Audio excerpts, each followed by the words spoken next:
Hello everyone, and thank you so much for all the love you have shown to the Tatriz cardigan.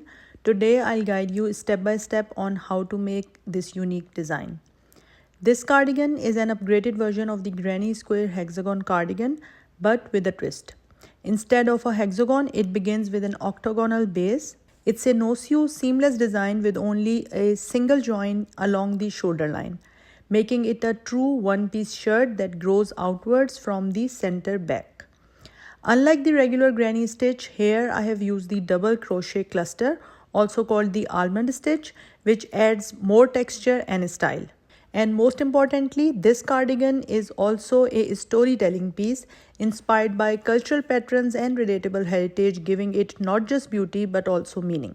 On my channel, I already have two detailed videos showing the basic steps of the octagon cardigan using the classic granny stitches. Now I'm following the same steps but with different stitches to create new styles. So let's begin with the foundation row. For all of my octagon cardigans, I now prefer to make the foundation with a double chain. This has become my favorite method because it creates a strong, sturdy base that doesn't stretch out of shape. It looks neat and professional with clear, even chains, and it's easy to work into later since the loops are distinct and stitches anchor perfectly around them. So for the Tatriz cardigan, I am starting with black yarn for the foundation. I fold my yarn to match the measurements from armpit to armpit. The tail end is at least 3 times longer than this measurement. Then begin chaining. First, I make 4 chains and close them with a slip stitch to form the first loop. I am using 4-ply acrylic yarn and 4mm crochet hook for this project. From there, I work the double chain method. Yarn under the tail end, yarn over from the skein and pull through. Yarn under the tail end, yarn over from the skein and pull through. This creates the double chain. I continue until I have an odd number of chains. For this small size cardigan, I have made 71 chains. Finally, at the other end, I form loop 2. Leaving the tail aside, I chain 1, then make a double crochet into the last chain of the foundation with yarn from the skein. And that's the foundation row complete, strong, neat and ready to build the octagon. Now let's begin round 1. First, I change the color. I pull in my white yarn, chain 2, tighten it and make an almond stitch into loop 2. As you know, the almond stitch is another name for a double crochet cluster. To make it, yarn over, insert your hook into the space, yarn over and pull up a loop from 2 loops on the hook. Repeat this 3 times into the same space. You'll now have 4 loops on the hook. Yarn over and pull through all 4 loops together. 1 chain to fasten it. This completes 1 almond stitch. Continue by chaining 1, then working an almond stitch into every alternate chain stitch along the foundation. I chose the almond stitch for this pattern because it gives a beautiful petal or almond shaped look which feels regional and unique. It also has room to play with 2 colors, black and white, inspired by the Palestinian keffiyeh style. At the same time, the stitch is strong but flexible, so it works really well for geometric designs like the octagon base. And when repeated, it creates a texture that looks very much like the Tatriz embroidery, which is exactly the cultural effect I wanted for this cardigan. So when I reach loop 1, I chain 2, then make an almond stitch inside this loop and then chain 4, another almond stitch, chain 4 and 1 more almond stitch, all inside loop 1. And from there I continue across the other side. chain 2, then make an almond stitch into same chain where we already placed an almond stitch earlier. That's the second chain from the loop. And repeat the same pattern, that is chain 1, almond stitch into every alternate chain. Finally, when I reach back to loop 2, I chain 2, then an almond stitch inside this loop, chain 4 and another almond stitch,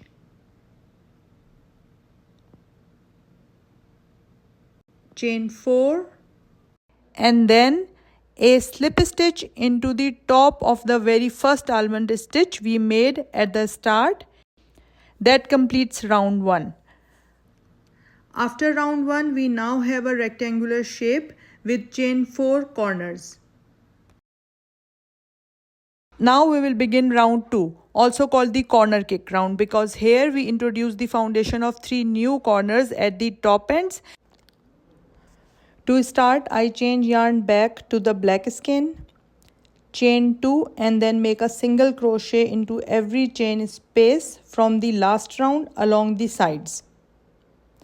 And when I reach a corner, a single crochet, chain 3 and another single crochet into the corner space. At the right side top corner, I have already introduced the 3 new corners. Now I will show you how to do the same on the left side top corner.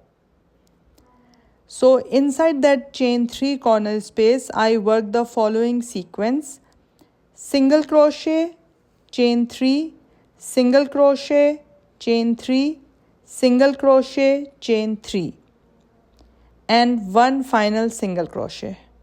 This creates the 3 new corners needed on this side. Next, to continue along the edge, chain 2, and at the bottom corner, single crochet, chain 3, and here I find the first single crochet that I made in the start of this round.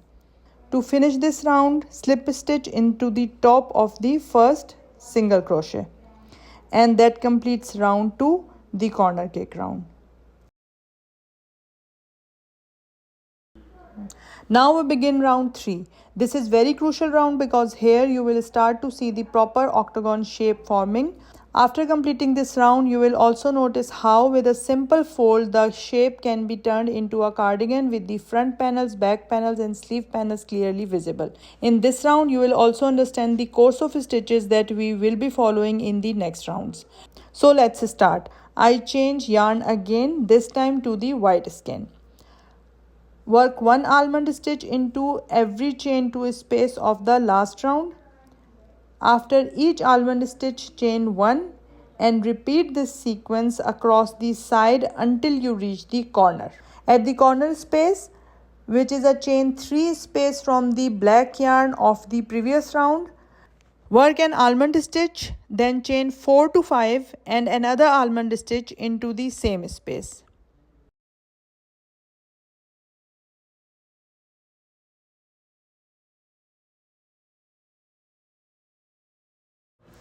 After the corner is complete, chain 2, almond stitch, chain 2 to mark the edge.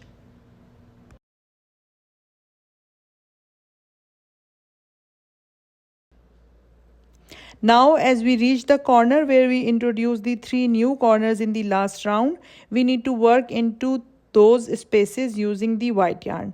And here is how. In the first corner space, work an almond stitch, chain 4 almond stitch, then chain 2 to transition from one side to the next. And repeat the same pattern, almond stitch, chain 4 almond stitch in the next corner space.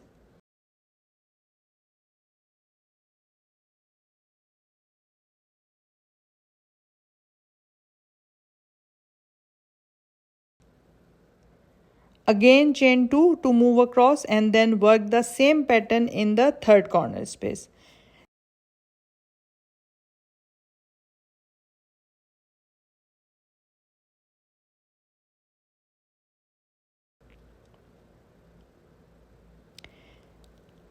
Chain 2 And this completes all 3 of the new corners we introduced earlier, and from here you just continue the side pattern, that is almond stitch, chain 1 almond stitch, until you reach the next regular corner. So from here the process is simple. You will repeat round 2 and round 3 again and again, following the same sequence of stitches. Continue working these 2 rounds until the piece grows large enough that when you fold it, you can clearly see the sleeves width forming. This fold will also reveal the front panels of your cardigan. The number of repeats will depend on your garment size and how wide you want your sleeves to be. So keep checking by folding the piece as you go. Once the folded section matches your desired sleeves width, you are ready to move on. At this stage, after working about 13 white rounds, my cardigan has reached the measurements I need. The neckline opening measures around 10 cm. The sleeve width is 21 cm. The chest and body width across from armpit to armpit is around 45 centimeters. The sleeve length from the shoulder line down to the hem is about 21 centimeters. These proportions are exactly what I want for this kimono style cardigan. Wide, comfortable sleeves, a roomy chest width, and a neat neckline. Now that the size is right, it's time to move to the next step. After repeating round 2 and round 3 about 12 times, I have reached the 13th round, that is the last round of my white skein. And in this round, I am also introducing the collar band.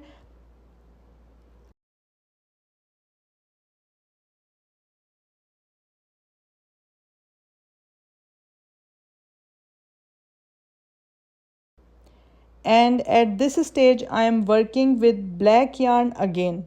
Along with continuing the round, I also need to close and join the sleeves at the shoulder line. There are 2 ways you can do this, depending on the look you prefer. One is outside join. If you join the sleeve from the outside, the seam will show and create a slightly raised, textured look. This gives definition and makes the seam part of the design. And the inside join. So if you join the sleeves from the inside, the seam will be hidden, creating a smooth merged look. This makes the join almost invisible and blends into the cardigan. In both methods, I am using the same technique. Work chain 2, then a single crochet into the chain 1 spaces of both sleeves edges together. Continue this across the sleeve edges until it is fully joined. This completes the sleeve seam and your cardigan is now joined at the shoulders. Now for a final look of my Tatreez cardigan. To celebrate the beauty of the Palestinian art and culture, I have added a red and green collar band. These colors instantly bring out the spirit of the Palestine, and they also remind me of the beautiful Tatreez embroidery. Alongside the collar, I have also made some mini motifs like slice of watermelon, olives, and even a small flag. Each of those details add a personal and cultural touch to the cardigan. This project is very close to my heart. I love everything about Palestinian heritage and Tatreez embroidery, and I hope this cardigan is a small tribute to that rich and beautiful culture. God bless Palestine.